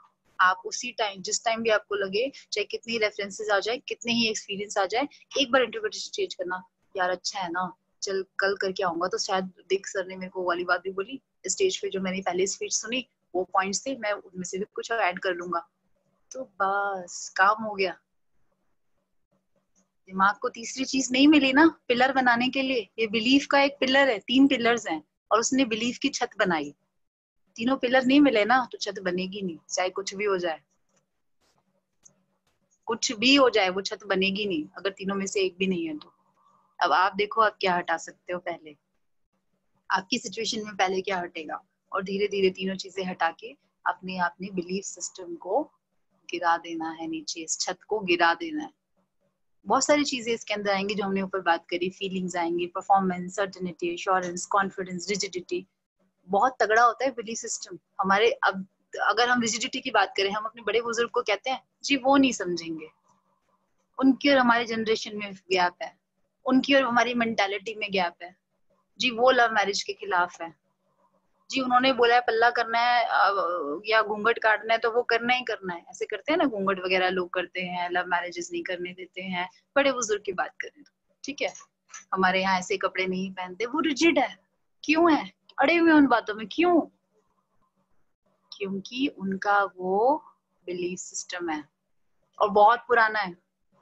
अगर आपको उसको हिलाना है ना, उस बिलीफ सिस्टम को चेंज करना है, तो आपको ऐसे एक्सपीरियंस देने पड़ेंगे उनको कि ऐसा नहीं होता, ऐसे रेफरेंसेस देने पड़ेंगे, ऐसा नहीं होता, देखो जो आप डर रहे हो कि ये चीज होगा तो ये नहीं होगी, आपको वो तीनों चीजें उनको इंटर ये देने पड़ेंगे, सारे के सारे आपको रेफरेंसेस देने पड़ेंगे, इंटरप्रिटेशन सही देनी पड़ेगी, रेफरेंसेस देने पड़ेंगे, एक्सपीरियंसेस देने पड़ेंगे, तब जाके ये काम होगा। राइट, तो उसके बाद अब मुझे ये बताइए, जब इतनी सारी चीजें करके एक रॉन्ग बिलीफ सिस्टम बना, कैसे कैसे बना, लॉजिकल अंडरस्टैंडिंग तो उसने ली, ऐसा नहीं है बिलीफ सिस्टम बेवकूफ है, वो बहुत लॉजिकल है। अगर आप उसे कहेंगे ना कि पानी को पीते नहीं है खाते हैं, तो वो नहीं मानेगा, क्योंकि है तो वो आपका ब्रेन, वो बहुत चालाक है तो वो आपका ब्रेन, वो बहुत चालाक है, वो नहीं मानेगा, वो बहुत लॉजिकल है। अगर आप सोचे ना, मैंने दीपा जी ने बोल दिया है कि इसे बेवकूफ बनाना बहुत आसान है, आप कैसे भी बना लीजिए, तो ऐसा नहीं है। आपको फिर भी लॉजिकल अंडरस्टैंडिंग के साथ उसको एक्सपीरियंस भी देने पड़ेंगे, रेफरेंसेस भी देने पड़ेंगे और इंटरप्रिटेशन भी देनी पड़ेगी, कुछ भी नहीं मान लेगा वो, ठीक है।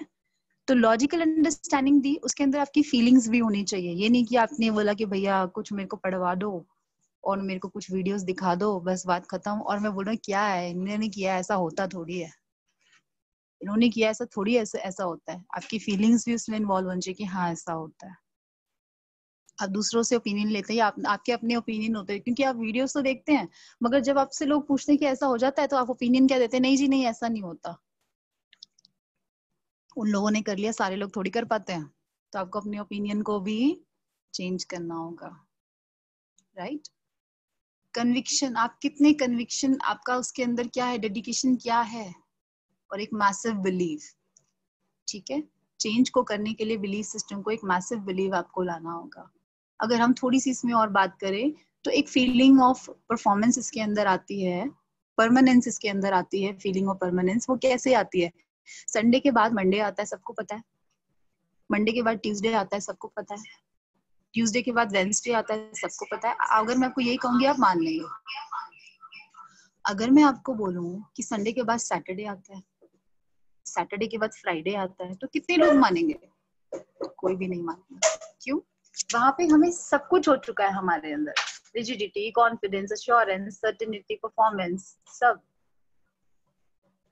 परमानेंस, सब। क्यों? क्योंकि ये लाइफ लॉन्ग हम ये सब सुनते आए हैं, राइट। तो वो हमारे बिलीफ सिस्टम में है कि संडे के बाद मंडे ही आएगा, मंडे के बाद ट्यूसडे ही आएगा। तो आज अगर हम बोले संडे के बाद सैटरडे आएगा तो वो नहीं आएगा। फीलिंग ऑफ परमानेंस हमारे अंदर जब आ जाती है, नेगेटिव और पॉजिटिव, दिस इज पॉजिटिव कि ठीक है संडे के बाद मंडे आएगा, दिस इज अ ट्रूथ, तो इसको तो हम चेंज भी नहीं करना चाहते। बट फीलिंग ऑफ परमानेंस आती कैसे? मैं बोलूं कि भाई वो पूरब से नहीं उगेगा, सूरज पश्चिम से उगेगा या उगता है, तो कोई मानेगा नहीं, ठीक है। तो यही होता है एक बिलीफ सिस्टम कि वो रिजिड कैसे होता है कि जितने साल बीतते जाएंगे और आप उसे चेंज नहीं करेंगे, वो उतना ही रिजिड हो जाएगा, उतना ही पक्का हो जाएगा, उतना ही ढीठ हो जाएगा, वो नहीं रिप्लेस होगा। मगर अगर आपको उसको एक्चुअली रिप्लेस करना है तो आपने सिर्फ क्या करनी है, सबसे पहले हर चीज की इंटरप्रिटेशन चेंज करनी है। मैथ्स में किसी ने बोला, मैथ्स में पहले आपने सोचा मेरे बस की नहीं है, आपने बोला अंग्रेजी में कभी नहीं सीख पाऊंगा, ठीक है। आपने फिर दूसरे ने क्या आपको कहा, मैथ्स तू भी कभी नहीं सीख पाएगा, दूसरे का रेफरेंस आ गया, ठीक है। एक्सपीरियंस आपके पास था ही कि आपके पास मैथ्स में नंबर अच्छे नहीं थे, और सामने वाले ने भी आपको कह दिया, इमोशंस आपके वहां पर सैड थे ही थे, ठीक है। सारी चीजें मिल गई, फीलिंग आ गया, एक्सपीरियंस आ गया, रेफरेंस आ गया, सब कुछ उसके अंदर आ गया। तो क्या हुआ, एक बिलीव बन गया कि I am zero in maths, मैं मैथ्स नहीं कर सकता, अंग्रेजी कभी नहीं सीख पाऊंगा। अंग्रेजी तो अगर आप इंटरप्रिटेशन चेंज कर दे, अंग्रेजी तो मैं तुरंत सीख के दिखाऊंगा, क्योंकि इसी में मेरे को सबसे ज्यादा दिक्कत है, मैं ही सीखूंगा इसको तो, ठीक है, क्योंकि मुझे दिक्कत है और लोगों को तो आती है, तो मैं ही तो सीखूंगा, नहीं आ रही है अभी कोई बात नहीं। तो इंटरप्रिटेशन कभी आपने रॉन्ग नहीं करना, that is the only thing, ठीक है। इसके बाद हम चलते हैं इंटरप्रिटेशन, और टेबल होता है जैसे हमारा, जैसे हमने अभी देखा कि बिलीफ सिस्टम जो हमारा होता है वो एक छत है और उसके नीचे बहुत सारी चीजें हैं। तो अगर उसको वो पिलर्स, नेगेटिव पिलर्स नहीं मिलेंगे तो वो कभी भी टेबल की तरह जैसे है, एक टेबल टॉप है, अगर उसके 4 पिलर्स हैं, उसको पिलर्स नहीं मिलेंगे तो उसका टेबल टॉप नहीं बनेगा। उसी तरह अगर बिलीफ सिस्टम के जो पिलर्स हैं, जो उसके छत के पिलर्स हैं, उसे नहीं मिलेंगे तो वो कभी नहीं बनेगा, ठीक है। पॉजिटिव इंटरप्रिटेशन होती है, नेगेटिव इंटरप्रिटेशन होती है। ग्लास दिख रहा है आपको, ठीक है, तो ग्लास में क्या बोल रहा है कि आधा ग्लास खाली है, ये कौन बोलेगा, पेसिमिस्टिक, ठीक है। और ऑप्टिमिस्टिक क्या बोलेगा, आधा ग्लास भरा हुआ है। तो this is what, this is only your interpretation. आप सिर्फ इंटरप्रिटेशन को चेंज करके देखो, ट्रस्ट मी आपकी लाइफ चेंज हो जाएगी, ठीक है। बहुत सारी चीजें होती हैं, अब पछताए क्या हो, चिड़िया चुग गई खेत, वो मैंने आपको पहले एग्जांपल दिया था, ये भी एक इंटरप्रिटेशन है, भैया चिड़िया तो खेत चुग गई है, अब तो पछताने से क्या फायदा, ठीक है। बट नहीं है फायदा, अरे चुक गई है भाई, बहुत अच्छा हुआ, अब की बार मुझे पता चल गया, अब तो मैं फटाफट से वो लगवा लेता हूँ यहाँ पर जो जो चीजें प्रिकॉशन के लिए चाहिए। अच्छा हुआ जल्दी पता लग गया, अगले साल तो मैं दुगनी फसल करने वाला था, अच्छा हुआ कम फसल में ही मुझे पता चल गया। तो interpretation, this is all positive interpretation. Life में कोई भी ट्रेजेडी होती है, कोई मर भी जाता है आपकी लाइफ में, कोई आपसे अलग हो जाता है, ये तो बहुत बड़ी दुख की घटना है कि नहीं है, है ना। अब वहां पे भी आप जब इंटरप्रिटेशन के महत्व को समझ पाएंगे ना, तो उस दिन आप जानेंगे कि ऐसे भी लोग हैं जो किसी की अपने से अलग होने के दुख को भी, उसमें भी बहुत अच्छी ट्रेजेडी में भी अपनी लाइफ की अच्छी इंटरप्रिटेशन कर पाते हैं। वो आपके ऊपर है कि आप क्या करेंगे, अपने माइंड को कैसे समझाएंगे। ठीक है, दुर्घटना का किसी का इंटरप्रिटेशन, किसी का एक्सीडेंट हुआ है, हो सकता है उसका एक्सीडेंट में एक हाथ टूट गया, ठीक है, तो वो इंटरप्रिटेशन क्या कर सकता है, या तो रोता रहे बैठ के, या फिर दूसरी इंटरप्रिटेशन कर ले, अच्छा वो यार दूसरा हाथ में राइट हैंड नहीं टूटा, वरना तो लिखने के काबिल भी नहीं रहता, कुछ काम करने के काबिल नहीं रहता, अच्छा हुआ लेफ्ट वाला टूट गया, चल कोई बात नहीं।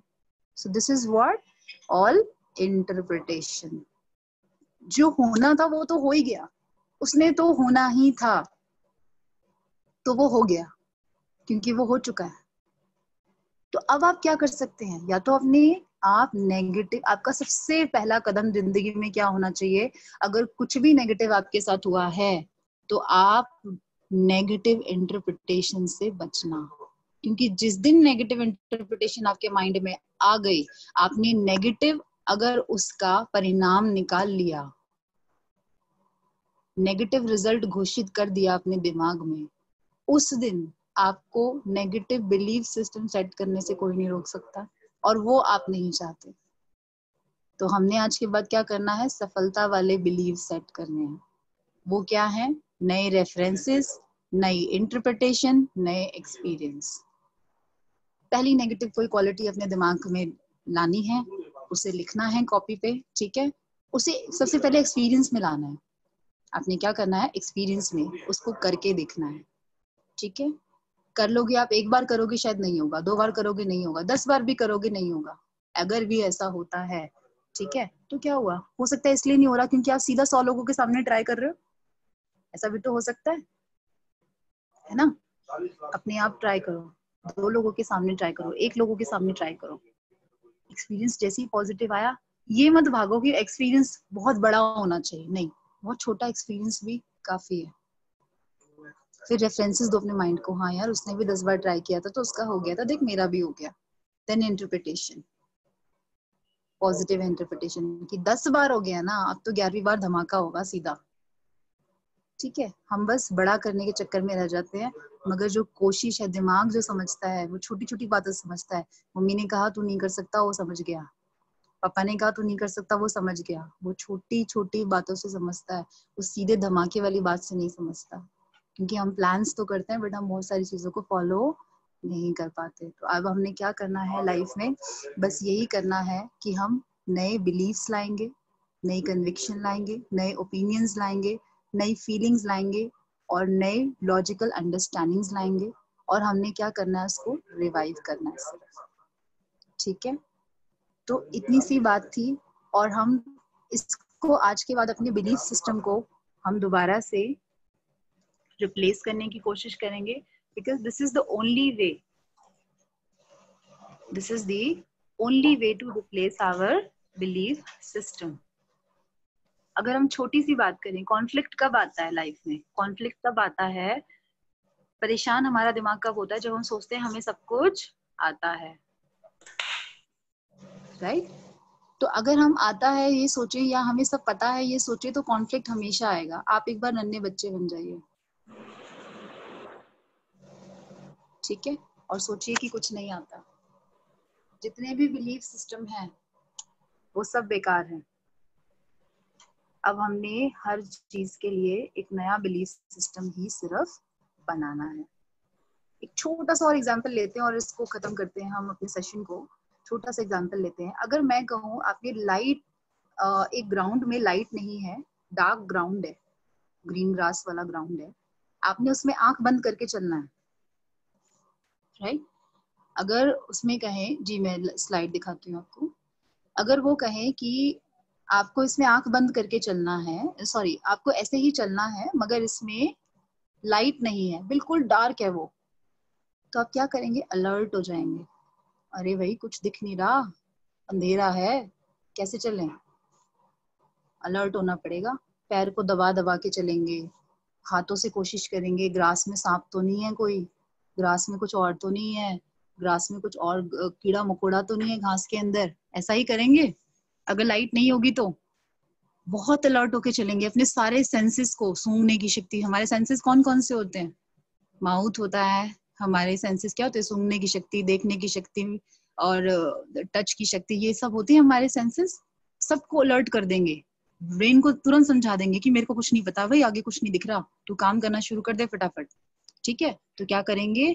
टच भी करने की कोशिश करेंगे ग्रासेस को, सूंघने की कोशिश करेंगे इस ग्रास को, उसमें अगर गीली मिट्टी है तो भी आपको सूंघने में आ जाएगी, मगर अगर वहीं लाइट होगी तो आपको नहीं सूंघने की जरूरत पड़ेगी, ना देखने की जरूरत पड़ेगी, और ना ही आप देखोगे। तो जिस दिन आप मान लोगे कि वहां पर अंधेरा है, उस दिन आप अलर्ट हो जाओगे। और जिस दिन आपको लगेगा कि नहीं, उजाला ही उजाला है मेरी लाइफ में, मेरे को तो सब आता है, मेरे को किसी की जरूरत नहीं है, तो उस दिन क्या होगा? आप चलते रहोगे बस बेधड़क। बहुत सारी चीजें भी आएंगी रास्ते में, हर्डल्स भी आएंगे, बहुत सारी ऐसी चीजें भी आएंगी जो आपको देख लेनी चाहिए थी, नोटिस कर लेनी चाहिए थी, बट आप नहीं नोटिस करोगे। तो कहने का मतलब ये है कि मान लो अंधेरा है और अलर्ट हो जाओ, बस। समझ पाए इस छोटी सी बात को? अगर किसी का कोई सवाल है, इसी सेशन को हम यहाँ पर खत्म करते हैं, तो मुझसे जरूर पूछें। अगर कोई पर्सनल कॉन्फ्लिक्ट है किसी के दिमाग में जो हमारे सेशन में औरों के लिए भी वो सवाल लाभकारी हो सकता है, तो मेरे से जरूर पूछ सकते हैं, अपनी हैंड रेज कर सकते हैं। ऑलरेडी मैं बहुत ज्यादा समय आप लोगों का ले चुकी हूँ, सॉरी फॉर दैट, बट बहुत जरूरी था चीजों को एक्सप्लेन करना, तो मैंने आपका इतना टाइम लिया।